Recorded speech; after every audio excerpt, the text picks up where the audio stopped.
un discours de 2 heures du temps au profit de ses cadres et membres du parti Congo en avant, le président national Médard Kankolongo a fait les comptes rendus des activités menées par son parti au cours de l'année 2019. Dans son adresse, il a présenté ses vœux le meilleur à tout le patriote et ensemble avec ses militants et cadres ont observé une minute de silence en mémoire des victimes de Béni. Communication du président national du Congo en avant devant les cadres et militants du parti à l'occasion de la clôture de l'année 2019. Chers cadres et militants du parti Congo en avant, à travers vous, j'ai saisi cette opportunité de fin de l'année pour présenter à toutes vos familles ainsi qu'à tous les Congolais mes vœux le meilleur et qu'une paix durable soit établie à Béni, Bembo, Ituri, Goma, Minembwe, j'en passe pour l'année 2020 qui commence. Puisque nous évoquons ces coins du pays où nos concitoyens sont tués chaque jour pour la cause de la République, pour qui nous vous prions d'observer une minute de silence en leur mémoire. Ce qui concerne les activités menées par Parti Congo en avant, le président Médard a démontré à l'opinion de ce qui a été fait et exécuté sur le terrain. Après les élections de 2018, votre Parti Congo en avant n'a pas baissé les bras. Il est resté présent sur la scène politique en y mettant des critiques, exerçant des pressions, faisant des propositions, notamment l'organisation d'une marche contre le débitaire qui font de promotion de l'industrie FPI qui a produit des résultats positifs. La dénonciation des détournements des fonds publics par les gouvernants, la création de la coalition nationale pour les réformes saines-faire. Bref, votre parti est resté regardant durant toute l'année 2019 et promet de l'être plus exigeant durant l'année 2020. L'opinion avait salué à son temps les projets de saut des moutons que nous avons critiqués pour dire que ce n'était pas la solution car il a failli créer des routes secondaires telles que les Sifoko Massina en passant par Kulumba pour désengorger sur l'avenue Mobutu Abattoir. Les prolongements de l'avenue Elengesa, Makala les Destin pour déboucher sur la route Matadi au niveau de l'armée. Mongafula, enfin la route qui quitte et la deuxième porte et la porte de Kinshasa qui va aller de l'avenue universitaire jusqu'à se joindre au prolongement de l'Engesa Makala à ce jour, l'opinion nous donne raison. Maintenant que le point reliant Lemba et Ngaba sur 15 s'est effondré, perturbant le trafic sur ces tronçons. Or, si la route et la deuxième porte de la foire était exécutée, ça aurait résolu l'affaire. Chers membres du parti, nous avons tous suivi le projet de célébration de l'an et de l'alternance, ce qui confirme le qualificatif de la République de Jussère, qui ne sait pas choisir l'utile à l'agréable. L'utile, c'est la route. La deuxième route de la foire sous-évoquée, qui revient à 1 million de dollars, selon l'Office de voirie et drainage, OVNI. L'utile, c'est très nécessaire à la purification de l'eau de la région des eaux. Avec 5 millions de dollars, enfin, l'utilité, c'était de rechercher la paix à Béni. Car on ne peut pas comprendre que dans une maison de deuil, qu'on célèbre une fête en même temps. Cette jouissance de l'an et de l'alternance est inopportune. Sinon, Kabila aurait institué la célébration de l'organisation des premières élections démocratiques depuis 2006. Donc, Congo en avant rejette la commémoration de cette journée prévue le 24 janvier 2019. Il reste crash que sur la mémoire de nos compatriotes qui ont été tirés par l'ancien régime. Faisant allusion à la production d'1 million de 10 000 francs congolais. On a les effigies de M. Félix Tshisekedi et Joseph Kabila. Votre parti rejette ces projets maléfiques.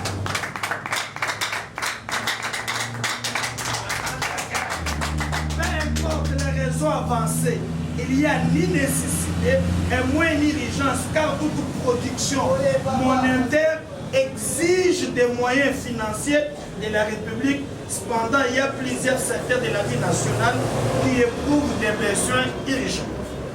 Chers cadres et membres, votre parti à son temps avait mis le fait de ne ménager aucun effort pour traiter, analyser sans complaisance les actions de son Excellence Monsieur le Président de la République, car il demeure le seul redevable devant toute la nation congolaise après l'exercice de son mandat placé autour du peuple d'abord. Il a ensuite commenté l'actualité politique de l'heure. Aujourd'hui, l'avenir nous donne raison. Nous déplorons ce qui s'est fait aujourd'hui. De telle façon que mboka na biso eza na cacophonie ya kosakana. Maloba nyonso président de la République azozwa bali koexécuter yango. Or, eloba ya chef zala na force ya loi. Je peux vous dire illustration moko. Au moment qu'il est passé, non? Jour ouvrable, jour va cabinet salak. Kabila bengi tous les ministres, batiki ba cabinet foutu qui ngakati. Cabinet moko ya ba FCC salakité moko la lundi. Or, le FCC c'est un fait privé. Si dans le cadre de FCC, ils pouvaient les réunir peut-être dimanche, mais au Kangaba cabinet qui travaille pour la République, n'a jour ouvrable lundi. Bon, ils sont les gens qui donc, chef de l'État, le Baki qui m'a fait sa basketteur congrès, il a rappelé le ministre de la Finance en plein congrès. Nous constatons que Malobagnon sur l'État vraiment en réalité, ils allaient respecter. Or, le président de la République a un garant de bon fonctionnement de l'institution. Nous leur demandons d'éviter ce théâtre au Libalawanaya et au CC Cash, les Congolais ont besoin de résultats. Après l'élection, alternance Komukaki, Mokanabiso est décollé. Mais jusqu'à présent, notre pays reste en tout cas dans l'état. Ce qui est au marché, comment on peut expliquer le réseau Mataba 100%, 200%? Donc il y a un problème. Alors votre parti vous promet qu'à chaque fois que nous constaterons qu'il y a un groupe et un individu, bazolinga, balunga na objectif, tokolinga ya wote. Parti Nabiso est rejeté. Proposition ya Kindoki ya Sony, au balingi ya alternance.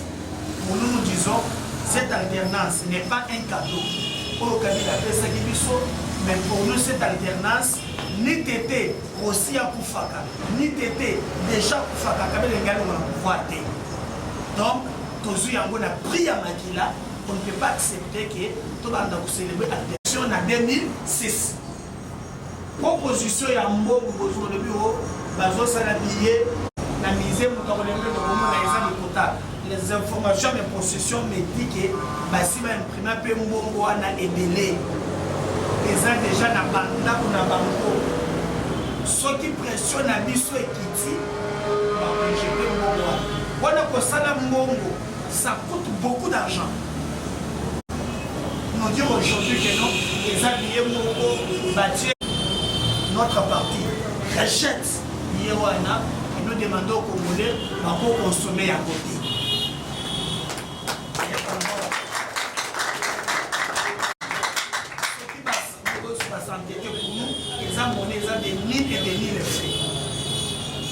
Vous allez vous compatir à la Bandemounabiso, vous allez à Béni, vous allez au souffrir, mais rappelez-moi aussi de dire quelque chose sur ce que M. Mouzito Alobaki, il propose chemin pour lui pour tomber ici dans la Congo. Il faut tout qu'il pour ça la paix Bitumbana, Rwanda. Ce qui m'a étonné, c'est la réaction il y a bactères politiques au Congolais. Tout le monde a réagi en faveur de Rwanda. Attends, si je ne partage pas les 100% position de musique, parce que la guerre, tant que bandaka, oui, tant que silaka, et bandaka.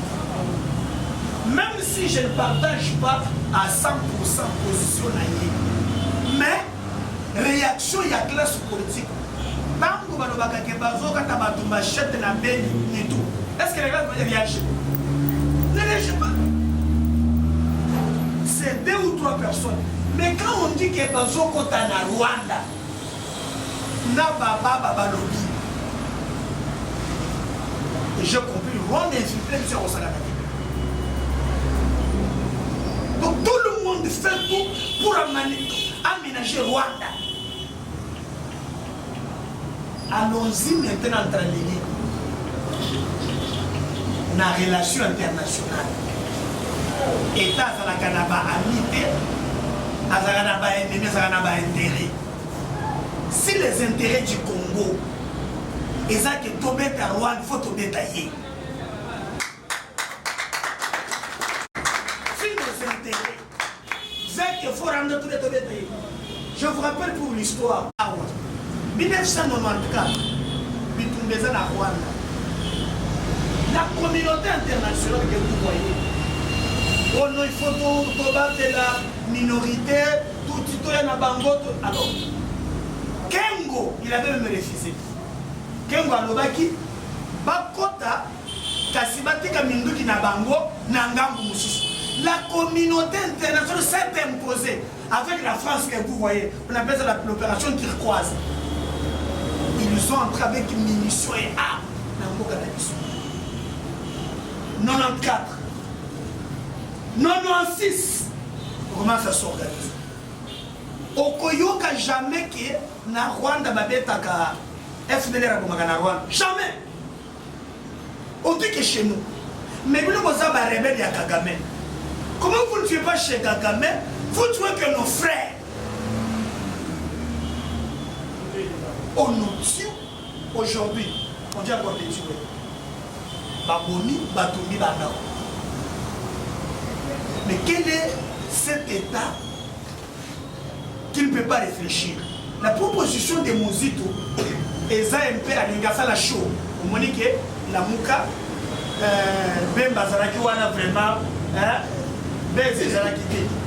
Il a voulu créer Ben d'abord, pas sentir qu'il est comme un bon politicien. Mais Dédé, dans sa proposition, il y a une partie de fierté nationale. Il faut tout comme un Congo où le pays voisin faut banga kabiso. Et pour y arriver, on ne déclenche pas la guerre Nenga-Zoroba. Nous devons commencer par former notre armée. La guerre se prépare, ne se déclenche pas. Pour nous préparer l'armée Nabiso, il faut d'abord un militaire congolais à un salaire à Malonga. Vous avez dit qu'on a dit 13 militaires au Namali. Vous avez dit comment Makor rentre à Bango Mage. Qui avait suivi ça? Tu n'as qu'à voir, on a dit 13 militaires. Mais c'était toute la nation.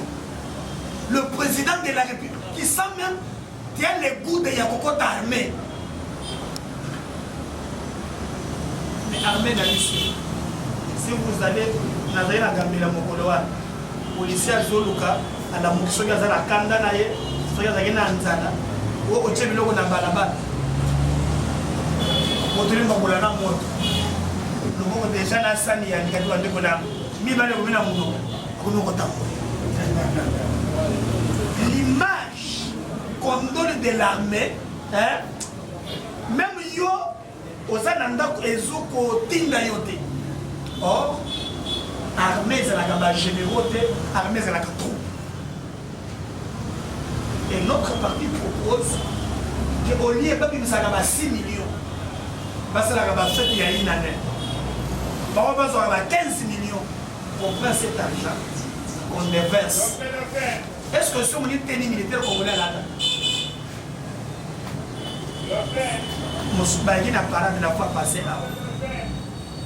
Soldat la dit tenue n'a pas mais au moins il a quoi? C'est liami, nous s'appelons les balles. Quel est le courage qu'il peut avoir dans l'armée? Dans laquelle il fait, dans laquelle souffrance. Or, l'armée, ils ont fierté nationale. Et nous, nous allons proposer, je crois, en 2020, dans nos propositions, déjà dans Bambo comme sous. Quand on signe ici, 6e d'office à le service formation militaire. Il y a Bambo comme sous.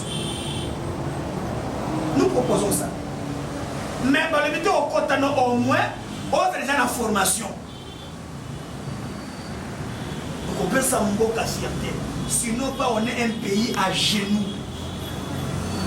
Nous, je vous appellerai Rwanda Lobby, Rwanda Betimiso. Un petit pays comme ça qui nous humilie.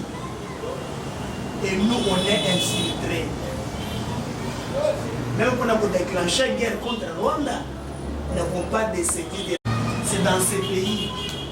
Même temps, moi, je n'ai aucun respect pour la musée. Quand on célèbre le 17, on célèbre le héros national. Un héros national qui peut nous amener James Kabarebe, chef d'état-major, un Rwandais. Chef infiltré n'a décrit beaucoup que ce n'est pas aujourd'hui que tout le monde est en Rwanda. Même à l'est là, regardez, le général nous sommes en train de se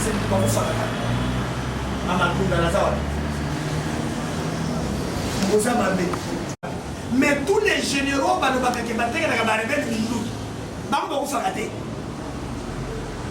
jamais. Donc, nous avons la complicité. Donc, proposer un musique, je pense que c'est un peu précipité. C'est un peu ezangi diplomatie. En politique, la diplomatie. Au Koki Koloba, mais n'a pas terme. Mais au-delà de ça, nous regrettons que classe politique, tout le monde va voter le roi. Ça, c'est dit, l'André très bien. L'idée d'union sur la Congo. La plupart, ceux qui vont Monica qui ont commis pour matin aux années à venir, il faut que moi si je suis c'est dans l'année. C'est vrai pourquoi les Rwandais s'organisent très bien en matière de renseignement. La plupart, nous ne mettons pas ça par Rwandais, mais dans l'obligation.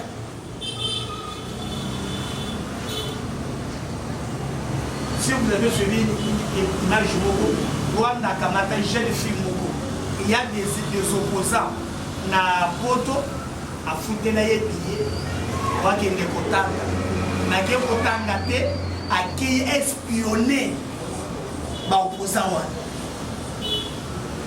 LCNS, comme d'abord on choisit de très jolies filles, mission spéciale pour les guitares, par exemple.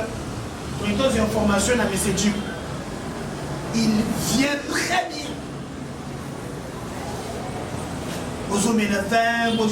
Lui, il prend tout, il envoie. Maintenant, tant qu'on a mentionné la Tindaki, rapport il y a Batoumi Bane Kagama Bomi Bango, là tu es quelqu'un à faire ici. Là tu es à Bangui. Donc, tous les gens qui j'envoie les rapports, donc je peux risquer que non, pas mon Bango. Il a fait vidéo. Il a été Kabila Zadjibouté. Quand il prend le ministère de la Défense, l'Assemblée nationale, il a pris la commission des... Le président du Congo en avant promet de dévaler les secrets et le preuve de détournement de fonds de 200 millions dissipés. Bravo Média, l'excellence qui attire.